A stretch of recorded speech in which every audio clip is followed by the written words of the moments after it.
আশীর্বাদ দ্য ট্রুথে প্রত্যেক দিন আমি রাজনৈতিক বিষয় নিয়ে আলোচনা করি, কিন্তু আজ থাম্বনেল দেখেই হয়তো আপনারা সকলেই বুঝে গেছেন আজ আলোচনার বিষয়বস্তু সম্পূর্ণ আলাদা।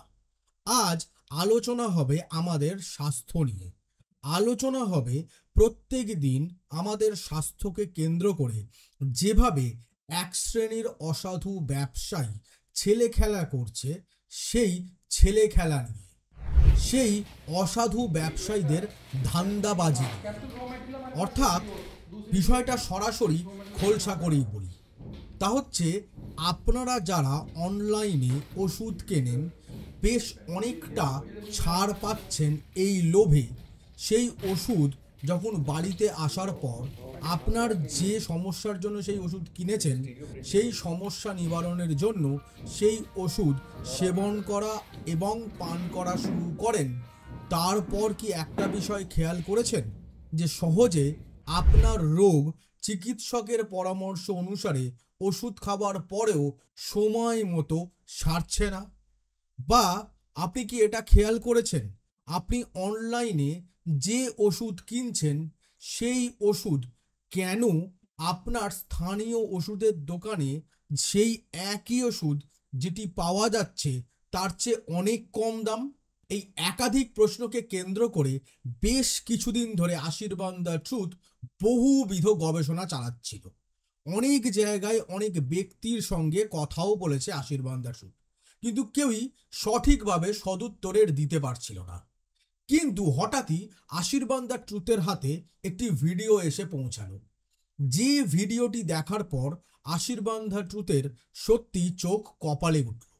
আর আজ এই এপিসোডে সেই ভিডিও আমি নিয়ে এলাম আপনাদের জন্য। হলফ করে বলতে পারি আজকের এই এপিসোডে আপনারা এই ভিডিওটি দেখার পর এরপর থেকে অনলাইনে ওষুধ কেনার আগে অন্তত পক্ষে 100 বারই ভাববেন। আর তাই চলুন সময় নষ্ট না করে সেই ভিডিও দেখার আগে আপনারা যথারীতি সেই কাজটা করে ফেলুন, যে কাজটা প্রত্যেক দিন বলি, যে কাজে কোনো ভেজাল নেই। তা হচ্ছে নিচে থাকা সাবস্ক্রাইব বাটনটা ক্লিক করে দিন, পাশে থাকা বেল নোটিফিকেশনটা একেবারে ক্লিক করতে ভুলবেন না।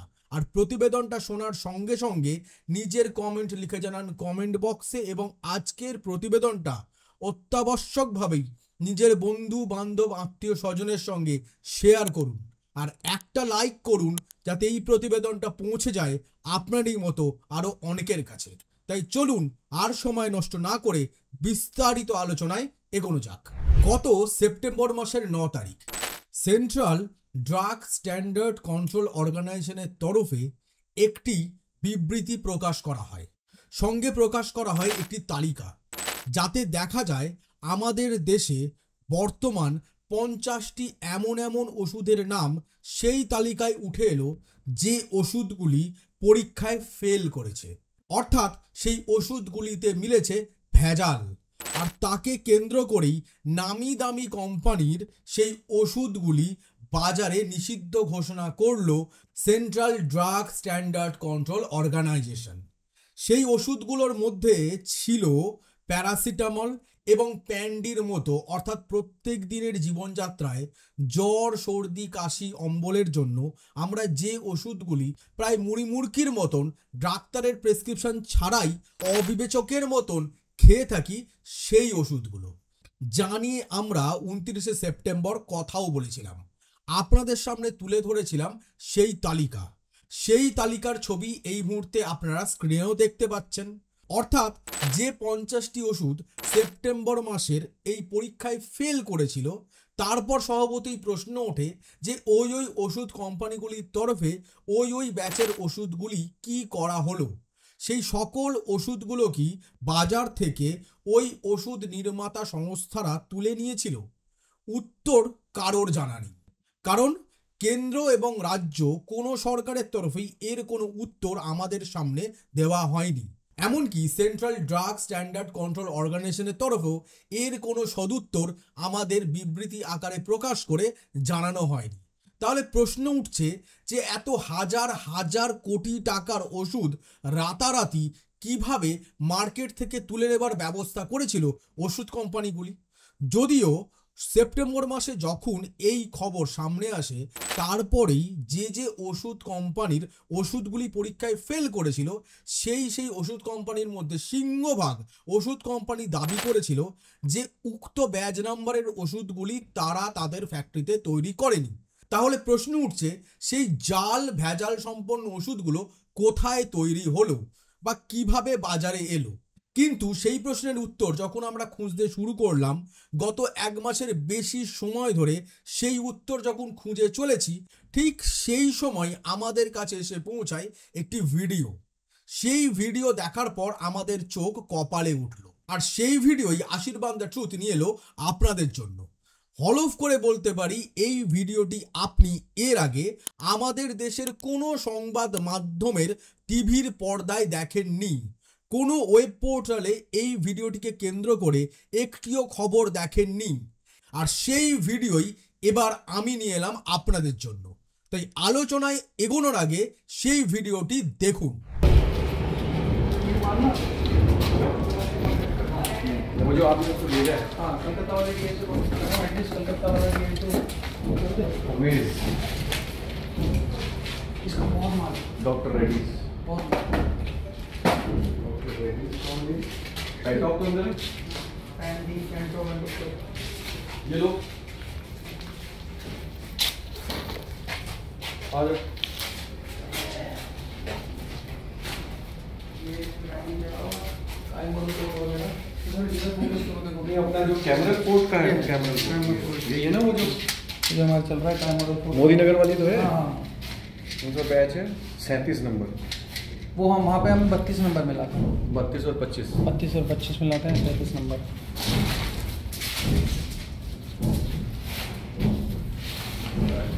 ये पैंडी के कार्टन्स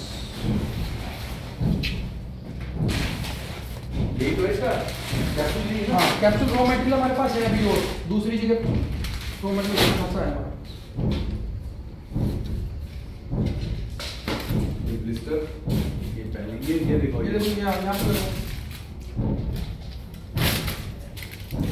ये लगाओ और यहाँ से आके ये जो स्टीरियो प्रिंटिंग हो रही है, और आगे इधर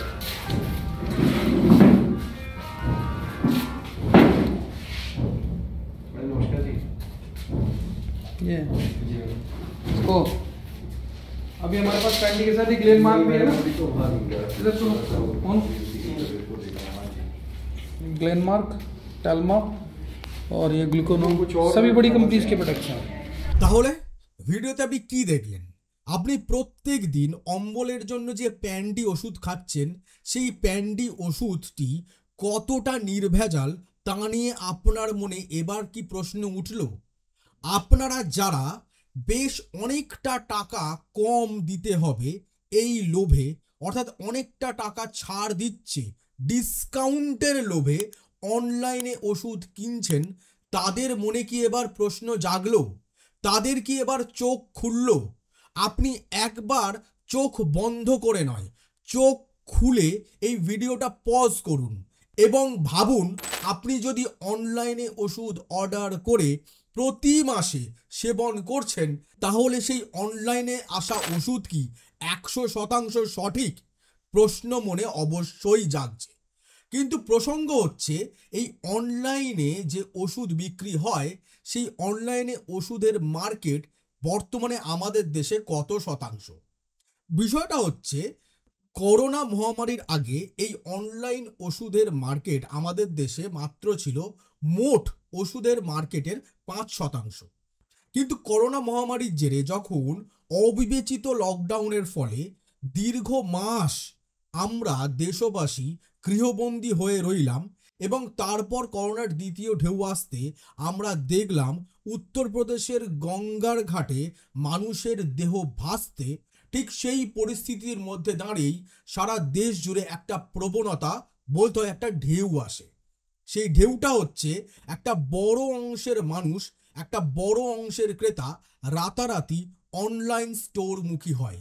চাল, ডাল, আটা, ময়দা, তেল, নুন সহ রোজনামচার রোজ জীবনের বিভিন্ন জিনিস আমরা অনলাইন থেকে কেনা শুরু করি।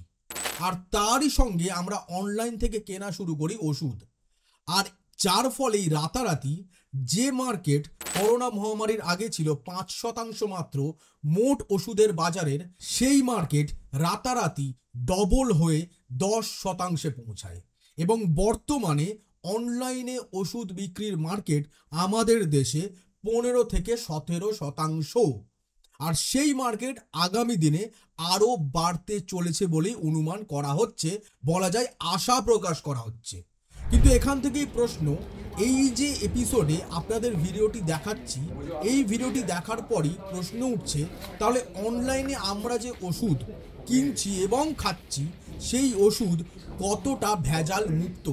কারণ এই যে ভিডিওটি আমি আপনাদের সামনে তুলে ধরলাম, এখানে সরাসরি দাবি করা হচ্ছে এবং আপনারা দেখতে পাচ্ছেন প্যান্ডি এই অম্বলের ওষুধটির ফ্ল্যাপে একে একে ওষুধ কিভাবে ভরার ব্যবস্থা করা হয়েছে বেশ কিছু যন্ত্রের দ্বারা। শুধু তাই না, প্যান্ডির ওষুধে যে প্রিন্ট ফ্ল্যাপ থাকে সেই ফ্ল্যাপ প্রিন্টেরও সুবন্দোবস্ত আছে। পাশাপাশি আপনারা এই ভিডিওটাতেই দেখতে পাচ্ছেন কিভাবে ওষুধগুলি প্যাকেটের মধ্যে মুড়ে রাখা আছে, অর্থাৎ একেবারে আনহাইজেনিক পদ্ধতিতে কিভাবে ওষুধগুলি পড়ে আছে। এবার এই ওষুধগুলি কিন্তু ফের প্যাকিং হয়ে চলে আসছে বাজারে। কিন্তু প্রসঙ্গ হচ্ছে, আমরা যারা স্থানীয় ওষুধের দোকান থেকে ওষুধ কিনে খাই, সেই ওষুধের দোকানেও কি এই ওষুধগুলি পাওয়া যাচ্ছে? এর উত্তর হচ্ছে পাওয়া যাচ্ছে, কিন্তু তার পরিমাণ অত্যন্ত কম। বেশিরভাগ ক্ষেত্রে এই ওষুধগুলি বিক্রি হচ্ছে অনলাইন মেডিসিন স্টোরগুলির মাধ্যমে। এর অন্যতম কারণ আমাদের দেশে অনলাইন মেডিসিন স্টোরগুলির রেগুলেট করার আইনি বন্দোবস্ত নেই।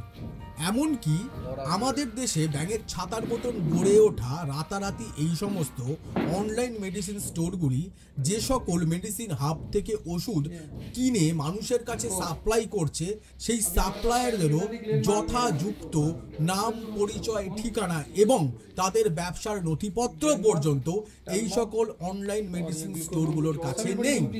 আর যার ফলেই এই সকল অনলাইন মেডিসিন স্টোরগুলি কোনো কিছু তথ্য যাচাই না করে মোটা অঙ্কের ছাড়ের লোভের টোপ দেখিয়ে আপনাদেরকে এই ওষুধ বিক্রি করে চলেছে। এই যে ভিডিওটি আপনি দেখলেন, তাতে কিন্তু আধিকারিকেরা বলছেনই যে অনলাইন স্টোরে এখান থেকেই ওষুধ সাপ্লাই হয়। অর্থাৎ এখান থেকেই প্রশ্ন উঠছে, সেন্ট্রাল ড্রাগ স্ট্যান্ডার্ড কন্ট্রোল অর্গানাইজেশনের তরফে যে 50টি ওষুধকে ব্যান করা হলো, যে 50টি ওষুধের ল্যাব টেস্টের পর সেগুলি ফেল করলো এবং সেই ব্যাচ নাম্বার ধরে ওষুধগুলি নিষিদ্ধ ঘোষণা করা হলো, তাহলে রাতারাতি সেই ওষুধগুলি কোথায় গেল? উত্তর আপনাদের চোখের সামনে। সেই ওষুধগুলি মার্কেট থেকে একটা বড় অংশই এই ওষুধ কোম্পানিগুলি বেনামি সংস্থার মাধ্যমে তুলেও নিয়েছে, যে ওষুধগুলি পুনরায় এই ধরনের বেআইনি ওষুধ কারবারিদের দিয়ে সিল করিয়ে ফের অনলাইন স্টোরগুলিকেই সরাসরি নিশানা করে তাদের মাধ্যমে বিক্রি করা হচ্ছে এবং তা পৌঁছে যাচ্ছে আপনার কাছে। শুধুমাত্র এই ভেজাল ওষুধের ক্ষেত্রে এটি নয়। আপনি কি জানেন, আপনি প্যারাসিটামল বলে যে ওষুধ খাচ্ছেন, সেই ওষুধে সরাসরি মেশানো হচ্ছে চক। একেবারেই ঠিক শুনেছেন, এই যে দেখছেন লেখার চক, এই লেখার চক সরাসরি মেশানো হচ্ছে ওই প্যারাসিটামল ওষুধগুলোতে। এবার এই চক মিশ্রিত প্যারাসিটামল ওষুধ, যে ওষুধগুলি কিন্তু সেন্ট্রাল ড্রাগ স্ট্যান্ডার্ড কন্ট্রোল অর্গানাইজেশনের পরীক্ষায় ফেল করেছে, এবার সংবাদ মাধ্যমে এই খবরটা এসছে যে প্যারাসিটামলে চক মেশানো হচ্ছে এবং সেই চক চিনবেন কি করে সে কথাও বলা হচ্ছে প্রতিবেদনের মাধ্যমে। এই যে আমরা এই প্রতিবেদনে ইন্ডিয়ান এক্সপ্রেসের যে প্রতিবেদনের হেডলাইনটি ব্যবহার করলাম, তার লিংক ডেসক্রিপশনে দিয়ে রাখছি। আপনারা চাইলে সেখান থেকে পড়ে জেনে নিতে পারবেন কিভাবে আপনি যে প্যারাসিটামলটি খাচ্ছেন তার মধ্যে চক মেশানো আছে না মেশানো নেই তা পরীক্ষা করে বুঝতে পারবেন। কিন্তু বিষয় হচ্ছে, চক মেশানো আছে কি নেই তা খুঁজে বার করার দায়িত্ব কি গ্রাহকের, না তা খুঁজে বার করার দায়িত্ব সরকারের, না সেটি খুঁজে বার করার দায়িত্ব স্বাস্থ্য মন্ত্রকের, নাকি সেটি খুঁজে আরো বিশেষ করেই বার করা দরকার ড্রাগ স্ট্যান্ডার্ড কন্ট্রোল অর্গানাইজেশনের? প্রশ্ন অবশ্যই আপনার মনে এ নিয়ে উঠছে, তাই না? কারণ যে অর্গানাইজেশন 50টি ওষুধকে পরীক্ষা করে ফেল করাতে পারে, তাহলে সেই অর্গানাইজেশন এটা জানে যে কোন কোন ওষুধে সত্যিকারেরই চক মেশানো হচ্ছে। তাহলে প্রশ্ন, কেন সেই ওষুধ নির্মাতা সংস্থাগুলির বিরুদ্ধে কোনো রকম পদক্ষেপ নেওয়া হচ্ছে না? কেন এই সকল জায়গায় রেড করার পর শুধুমাত্র এই অসাধু ব্যবসায়ীদের বিরুদ্ধেই পদক্ষেপ নেওয়া হচ্ছে? কারণ তারা মার্কেটে যে ওষুধটি বিক্রি করছে সেই ওষুধটির একটা বড় অংশই দেখা যায় পরীক্ষায় ফেল হওয়া ওষুধগুলি পৌঁছে যায় তাদের কাছে। সেখানে দেখা যাচ্ছে বাক্স থেকে সবগুলি ফ্ল্যাপ বার করে সেই ফ্ল্যাপ থেকে একটির পর একটি ওষুধ বার করে নিয়ে জমা করা হচ্ছে পলিথিনের প্যাকেটে। সেই পলিথিনের প্যাকেট থেকেই পরবর্তীকালে ওষুধ পুনরায় নতুন ফ্ল্যাপে নতুন ব্যাচ নাম্বার দিয়ে সিল হয়ে প্রিন্ট হয়ে বেরিয়ে যাচ্ছে এবং তা বাক্সবন্দি হয়ে পৌঁছে যাচ্ছে আপনার কাছে অনলাইন স্টোরগুলির মাধ্যমেই। অর্থাৎ আমাদের দেশে অনলাইন মেডিসিন স্টোরগুলির মাধ্যমে বর্তমানে সবচেয়ে বেশি ভেজাল ওষুধ মানুষের দরজায় পৌঁছে যাচ্ছে এবং সেগুলি আমরা বেশি ডিসকাউন্টের লোভে অবশ্যই কিনছি, কিনে সেগুলি সেবনও করছি, কিন্তু সময় মতো কাজ না হবার জেরে আমরা যে চিকিৎসকের পরামর্শে সেই ওষুধগুলি সেবন করলাম তাকে গালাগাল দিচ্ছি। আমরা একবার ভেবে দেখছি না, তিনি কিন্তু একবারও বলেনি আপনি অনলাইন স্টোর থেকে ওষুধ কিনুন। তিনি কিন্তু বলেছিলেন আপনি এই ওষুধটি খান, এতে আপনি দ্রুত সেরে উঠবেন। কিন্তু আপনি বেশি ডিসকাউন্টের জন্য নিজের স্থানীয় ওষুধের দোকান থেকে ওষুধ না কিনে গেছিলেন অনলাইন স্টোরে, বাড়িতে বসে মোবাইলে স্ক্রল করতে করতে অনলাইনে ওষুধ অর্ডার দিলেন এবং সেই ওষুধ 24 ঘন্টার মধ্যে আপনার বাড়িতে ডেলিভারি হলো এবং আপনি সেগুলি সেবন করলেন। কিন্তু প্রসঙ্গ হচ্ছে, এই অনলাইন স্টোরগুলির মধ্যে আমাদের দেশের বেশ কিছু নামি দামি ওষুধ সংস্থাও রয়েছে যারা অনলাইন স্টোরের মাধ্যমে মানুষের দরজায় ওষুধ পৌঁছে দিচ্ছে। তাহলে কি তারাও এই জালিয়াতির মধ্যে অংশ নিয়েছে? উত্তর একেবারেই বলবো না যে হ্যাঁ, আবার এটাও বলবো না নিশ্চিত হই যে নিচ্ছে না। অর্থাৎ এ বিষয় নিয়ে প্রগাঢ় ধোঁয়াশা আছে। অনেকেরই অনুমান আমাদের দেশের লিডিং অনলাইন ফার্মাসিউটিক্যাল স্টোরগুলিও এই অসাধু ব্যবসার সঙ্গে ওতপ্রোতভাবে জড়িত। আর না হলে কিভাবে আপনি বলুন না প্যারাসিটামলে চক মেশে বা ফেল করা ওষুধগুলি পুনরায় পৌঁছে যাচ্ছে অসাধু ব্যবসায়ীদের কাছে এবং তারা তা আবারও ফ্ল্যাপ বন্দি করে বাক্সে সিল করে ব্যাচ নাম্বার লাগিয়ে পৌঁছে দিচ্ছে অনলাইন স্টোরগুলোর মাধ্যমে আপনাদের কাছে। আজ আপনাদের এই যে ভিডিওটি আমরা আমাদের এই কন্টেন্টের মাধ্যমে দেখালাম, আশা করব এরপর আপনারা সজাগ হবেন। এই ভিডিওটি শুধু দেখে আপনি চুপ থাকবেন না, এটাই আশা করব। ভিডিওটি শেয়ার করুন, আর নিচে যে ডেসক্রিপশনে চক ওষুধে আছে কি নেই তা বুঝবেন কি করে, যে লিঙ্কটি দিয়েছি ইন্ডিয়ান এক্সপ্রেসের, তা কিন্তু ইংরাজির প্রতিবেদন।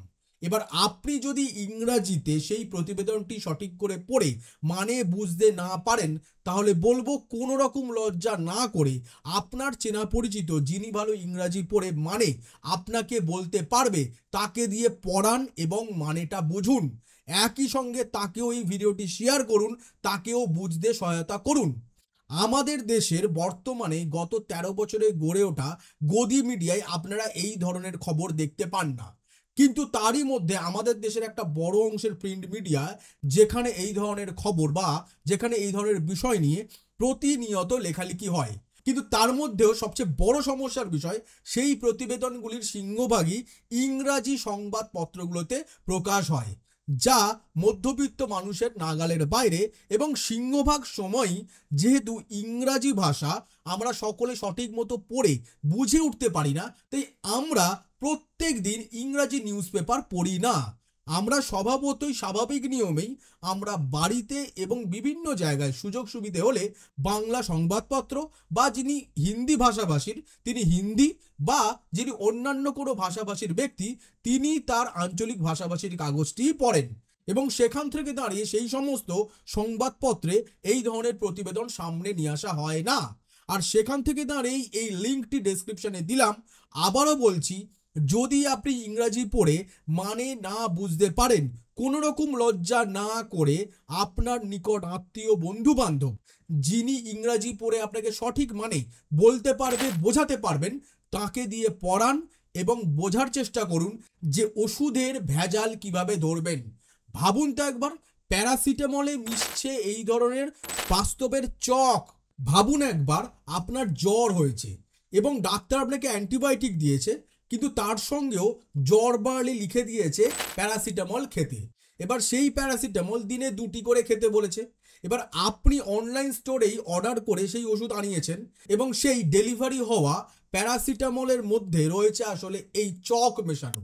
এবার ভাবুন, এই চক মেশানো ওষুধ খেয়ে বাস্তবেই কি আপনি জ্বর থেকে রক্ষা পাবেন? আপনার জ্বর কি কমবে সময় মতো? সেই উত্তর কেউ জানে না।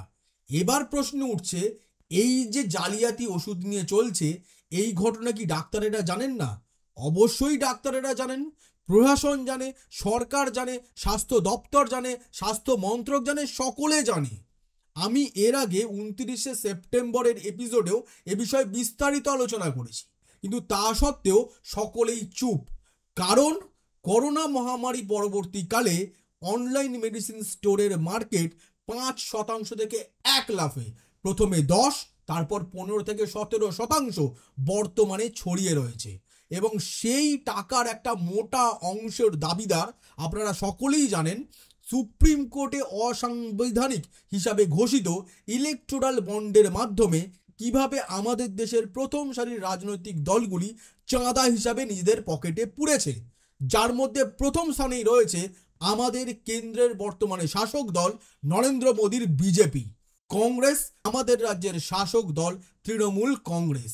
আর তাই বন্ধুরা, এপিসোডের একেবারে শেষে এসে আপনাদের কাছে আরেকটাও আবেদন, রাজনৈতিক ঠুলি চোখ থেকে সরিয়ে নিজের পরিবারের আত্মীয় স্বজনের স্বাস্থ্যের কথা বিবেচনা করে খোলা চোখে এই প্রতিবেদনটা দেখুন, শুনুন, মানুষের সঙ্গে শেয়ার করুন, মানুষকে জানান তাদের সঙ্গে অনলাইন ওষুধ স্টোরগুলোর মাধ্যমে কিভাবে চলছে এই জালিয়াতি।